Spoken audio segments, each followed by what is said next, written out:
Hi there!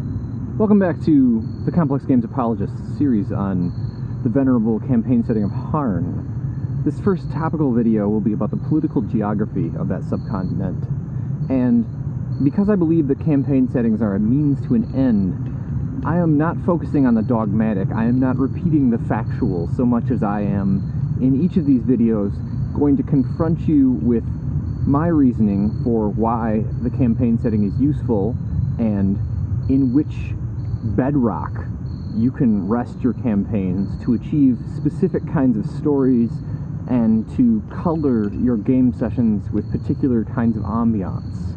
With that in mind, watch the following video not so much to learn about Harn as to think about campaign settings in totality and how they can be useful to you, and to add believability, verisimilitude, immersion, and the feeling that even when you and your players are away from the table, that story is respirating. It has life.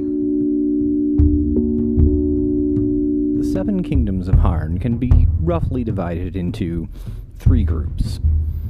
In the south, or perhaps east, are the three enduring and relatively peaceful kingdoms of Melderyn, Shavaya, and Kaldor. In the west are the warlike and at war with each other states of Rethem, Kanday, and the Tharda Republic.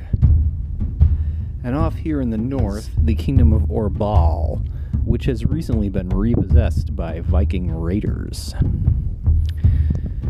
Taken together, along with the orcs and barbarians which roam the wilderlands, is the continent of Harn. It's about 3 times the size of the British Isles. That's England, Scotland, Ireland, Wales, Cornwall, the whole 9 yards taken together. And of course, there's lots of geography around the outside, not unlike the Shetlands and the Orkneys and the Isle of Man is in real life. This is a big lump of terrain. Nevertheless, it is isolated from the continent that is beyond. A lot comes into Harn, but not necessarily a lot goes out. The traditions of antiquity have a chance to endure the same way that they did in Britain, and there's going to be local peculiarities, regionalisms, and perhaps old-time religions that hang on. Such is the case here. There's also waves of migrants and ethnicities, not unlike the story of the first men and the Andals and the later comers to the continent of Westeros. That said, though, Harn is very much a part of a wider world. Over here is the very mysterious kingdom of Melderyn, and the vast parliamentary kingdom of Shorkine, and to the north the Viking realms of Ivinia and Harbal, and something not unlike the undeveloped forest land cultures of Germany in the country of Quarfor. Now, these places are not very developed in the setting, but they serve to show a counterpoint to Harn, and to show the exceptionality of Harn relative to the everyday of this continent. And of course, there's this nicely developed little city-state right here called Shalembi, which, if you like Bravos, you may want to take a look at some of the content for this place. Down here in the far southeast of Harn, we have the magical kingdom of Melderyn. Now, of course, there are knights and serfs, and there's also this port city haven full of buccaneers and ne'er-do-wells and smugglers, but Melderyn sees itself as the guardian of Harn, guardian of an ancient heritage of mystical origins. Whatever mystery there is about Harn and its long past, it's here. Now, keep in mind, elves and dwarves do not roam the wider world. They're pretty much specifically Harn-only residents, and all their magic, and whoever taught them magic, all that's bottled up. And the wizarding overlords, the secret council, which advises the monarch, well, over the course of history, they've maintained a tight lock on trade. And what this means is that Melderyn enjoys a privileged position. It is the wealthiest per capita state. Now, that does not mean it's homogenous, and of course up north here is the city of Thay, which is founded by refugees. It's a runaway growth story, and it's a place where the urban is winning out over the feudal rural power structures. Melderyn is a storybook kingdom in its own way, but it is one of sort of dark machinations and fantasy. It's a place where you can bring in elements from the wider world, from the high seas beyond, which you can replace with your own material. And it's a pretty cool place overall, in that it's self-contained. It is an island and a little bit of extra stuff. This is the trade route, however, the only lifeline upon which goods enter and leave Harn meaningfully. Right here, coming across the mountains from Melderyn into the lonely realm of Shavaya, surrounded on all sides by barbarians and orcs. Shavaya is small. Shavaya is the kind of place where if you want to run a campaign where the PCs are royalty, where the PCs are dealing day to day with the problems of running the realm without overwhelming yourself in size, Shavaya is your bet. I have to get the camera very close to Shavaya to show that it is only 4 keeps. It is not a big place, but it is meaningfully detailed. It has its own potential to seize upon trade with the outside world to break the Melderini monopoly. This Ulmerian river lets out to the sea along an estuary. It's entirely possible that they could seize the reins, break open the economic development of Harn, which has been held in abeyance for a very long time. But now let's move on to Kaldor, which is the place where I ran my campaign.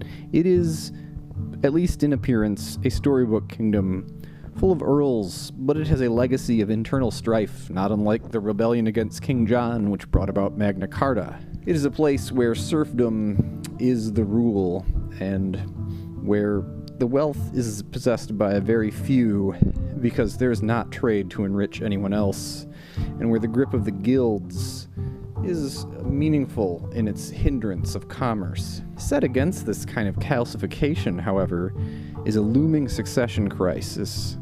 A childless king who is ruled very well, but has 2 bastards that he has invested great power in, and many relatives greedy for the throne. And all this is detailed systematically in a way that your players and you can discover a succession war which is going to feel meaningfully new, not unlike the War of the Five Kings, but original and new. Kaldor is the most developed place in Harn, and it's also the place where you're going to find the most articles that you could drop into your own campaigns. Castles and keeps and villages, places where you can play any kind of story and add detail and lots of verisimilitude just by using an article which is kind of based on historical fact with a little bit of fantasy wired in. This is also where most of the published adventures for Harn abide, and I think that they're pretty good on the whole. They really make me feel like if a chapter of World Without an End or The Pillars of the Earth took a fantasy turn, and some unexpectedly fantastic things like trolls or mystical doorways to other realms opened up for Tom Builder. Now let's cross the continent on the Salt route through a vast barbarian wilderness to the Thardic Republic, which until recently has been the least detailed place in Harn. It is a place of mining, and it is a place of legacy. It is a place where the Khorani Empire once ruled the entire western half of the continent. It is a place where the external influences on Harn, the Azeryani Empire, which rules a Mediterranean analog far off to the south, has influenced development here. And it is a place where pagans, gods, and arenas, and gladiators, and the sorts of things that you may want to include in a classical sword and sorcery game can be found. Kanday is even more storybook than storybook. It is a place also with a more acute relationship to its churches. It is a place where monasteries hold power. If you are familiar with the Brother Cadfael novels and television show starring Derek Jacobi, this is going to be a place that is familiar to you. If you loved Kingdom of Heaven, especially the first act, which Liam Neeson was a big part of, then it's going to be a cool place for you, because Kanday often comes into conflict with Rethem, which is a place almost entirely given over to the rule of a barbarian king, and also to the Church of Agric, the god of fire, of demons, and of bad stuff overall. It has a charming little capital city with canals and promise of trade. As far as coastal trade, up and down the Harnic coast, it is absolutely the case that Rethem is the second most kind of mercantile place. And it's also a place that accesses the vast north of Harn.